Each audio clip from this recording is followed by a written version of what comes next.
हजरत अली करमुल्लाह वजह से एक मरतबा दरियाफ्त किया गया कि हिजड़े की विरासत का मसला क्या है, तो आपने जवाब दिया कि हिजड़े की विरासत का तयन उसकी मुशाबियत की बिना पर किया जाएगा, यानी अगर वो मर्द के मुशाबे है तो मर्द का हिस्सा पाएगा, और अगर उसकी जिसामत औरत के मुशाबे है तो उसे औरत का हिस्सा मिलेगा। ये हिजड़े हमारे मुआशरे में सुबह से शाम तक शहरों की सड़कों पर तालियां बजा बजा कर एक खास अंदाज में लोगों की जेबों से पैसे निकलवाते हैं, शादी ब्याह में बिन बुलाए मेहमान बनकर आते और बच्चों की पैदाइश पर लोरी सुनाते हैं और उसके बदले पैसे लेते हैं ताकि अपने पेट पाल सकें। अपनी कमाई में से कुछ हिस्सा अपने गुरु को भी देते हैं, जिससे गुरु का डेरा जलता है और वो चीलों की फलाह बहबूद और उनके छोटे मोटे मसाइल को हल करता है। बनीनो इंसानों में मर्द और औरत के अलावा एक और सनफ भी है जो ज़ाहिर तो मुकम्मल इंसान है मगर ना तो मुकम्मल मर्द है और ना ही औरत। इसे हिजड़ा, खुसरा, खुसरा और ख्वाजा सिरा और यूरोप में लेडी बॉय या शी मेल के नाम से पुकारा जाता है। किसी भी वालिदैन के यहाँ पैदा होने वाले ऐसे बच्चे भी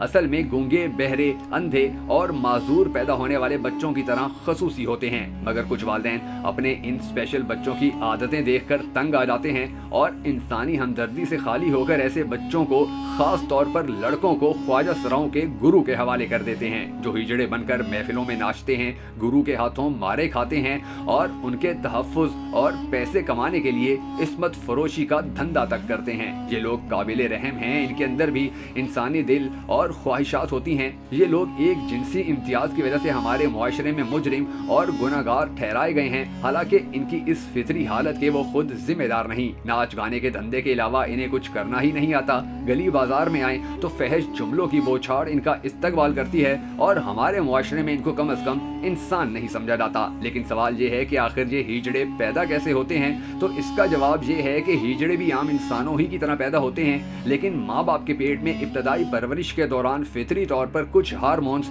इधर उधर हो जाते हैं और पेट में मौजूद औरत के जिस्म में मर्द और मर्द के जिस्म में औरत शामिल हो जाती है। ये आम तौर पर वो बच्चे होते हैं जिनकी जिन्स पैदाइश के वक्त मुतय्यन नहीं की जा सकती। जरा बड़े होने पर मुख्तलिफ हार्मोनल टेस्टों की बुनियाद पर इनको ख्वाजा सिरा, हिजड़े या खुसरे कह दिया जाता है। इसका इन्हिसार इस बात पर होता है कि इनका हार्मोनल बैलेंस किस तरफ ज्यादा है। ये एक अलग बात है कि वो आम इंसानों की तरह अपनी नस्ल को आगे बढ़ाने की सलाहियत नहीं रखते, लेकिन बचपन में ही उनके 2-3 ऑपरेशन और अद्वियात से उनका हार्मोनल बैलेंस दुरुस्त किया जा सकता है। लेकिन अफसोस हमारे मुआशरे में अभी तक इसका शऊर नहीं है कि इस दुनिया में सबको जीने का हक है। खुसरों में वही खसूसियात होती हैं जो आम नॉर्मल बच्चों में पाई जाती हैं, लेकिन चूंकि इन्हें बचपन से ही नजरअंदाज कर दिया जाता है और इन्हें वो माहौल ही नहीं मिलता जो दूसरे बच्चों को दिया जाता है, तो वो आम बच्चों से मुख्तलिफ हो जाते हैं। अगर इन्हें भी आम बच्चों की तरह का माहौल मिले, इन्हें तालीम दी जाए, इन्हें खेल की तरफ रागिब किया जाए, तो ये भी वही रिजल्ट देंगे जो दूसरे बच्चे देते हैं। इस बात में भी कोई शक नहीं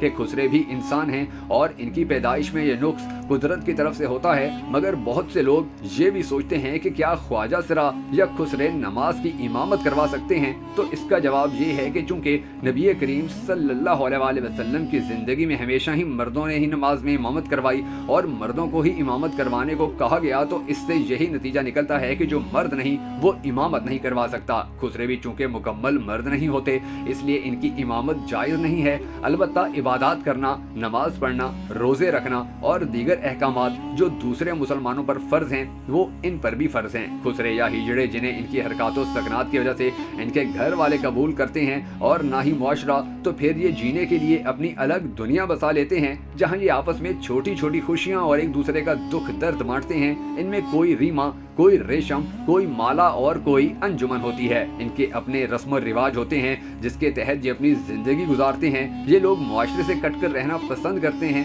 खवातीन की तरह का लिबास पहनते हैं, मसनूई बाल और खूबसूरती के सामान का फालतू इस्तेमाल करते हैं जो इन्हें आम लोगों के लिए काबिल तवज्जो बनाता है। ये लोग अमूमन टोलियों की शक्ल में रहते हैं।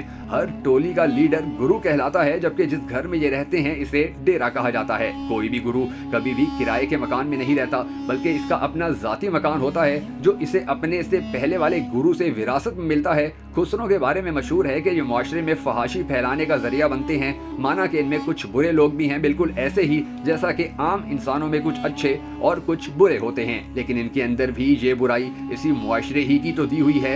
इन्हें आम इंसान जो खुद को मुकम्मल कहते हैं वही इनको गंदी आदत पर मजबूर करते हैं। तारीख से पता चलता है कि माजी में हिजड़े ख्वाजा सिरा के नाम से जाने जाते थे। बादशाह, नवाब, राजे और महाराजे अपने हरमों की निगरानी के लिए अमूमन ऐसे अफराद का ही चुनाव करते थे जो पैदाइशी नामर्द होते थे या फिर जिनको मुखनस कर दिया जाता था। तारीखी शवाहिद से ये भी पता चलता है कि नवाब ओध ने अपनी फौज में हिजड़ों पर मुश्तमिल एक फौजी दस्ता भी तश्कील दे रखा था, जो कि तारीख में हिजड़ों की बाकायदा वाहिद फौजी बटालियन थी और इनकी यूनिफॉर्म भी जनाना लिबास पर मुश्तमिल थी। हिजड़ों को अगर हमारे मुआशरे में जीने का हक दिया जाए तो वो वाकई किसी भी रियासत के एक मोअज़्ज़िज़ शहरी बनकर अच्छी जिंदगी गुजारने की भरपूर सलाहियतें रखते हैं।